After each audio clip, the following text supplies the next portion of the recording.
আপনারা যারা প্রতিনিয়ত টুর্নামেন্ট অ্যাপস থেকে টুর্নামেন্ট খেলে থাকুন, যারা চাচ্ছেন টুর্নামেন্ট প্র্যাকটিস করে স্পোর্টসে ফোকাস দিবেন, তাদের জন্য আজকে বিকেল আইনি।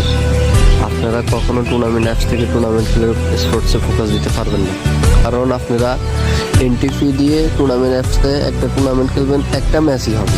এতে আপনাদের হতে পারে আপনারা প্রথম ম্যাচ নেমে মতো টিম ওয়াইপ আউট হয়ে গেলেন। এতে দেখা গেল কি আপনাদের প্র্যাকটিসও হলো না, পুরো দিনে বসে থেকে একটা ম্যাচ খেললেন, প্র্যাকটিসও হবে না, এবং কি যে এন্ট্রি ফিটা দিয়ে ম্যাচটা খেললেন এন্ট্রি ফিটাও লস গেল। তাই আমি আপনাদের কথা ভেবে আমি নিজেই টুর্নামেন্ট দিই, প্রতিনিয়ত চেষ্টা করি টুর্নামেন্ট দেওয়ার জন্য। আপনারা যদি আমার টুর্নামেন্টগুলো খেলতে চান, এতে আপনাদের ভালো প্লাস পয়েন্ট হইতেছে যে আমি 12টা টিম নিই, 12টা টিমের ভিতরে 3টা ম্যাচ দেওয়ার প্লাস পয়েন্ট হচ্ছে যাই। ধরেন না, একটা ম্যাচ আপনাদের বাজে পারফরমেন্স হলেও বাকি 2টা ম্যাচের ভিতরে আপনারা ভালো পারফরমেন্স দিয়ে কোয়ালিফাই করতে পারেন। তাই বলি, আপনারা ম্যাচগুলো যদি খেলতে চান আমার হোয়াটসঅ্যাপ নাম্বারে যোগাযোগ করুন, আসুন দেখুন, দেখে ম্যাচগুলো খেলুন। ভালো না লাগবে সামনে থেকে খেলতে হবে না, একটা অন্তত খেলে দেখুন।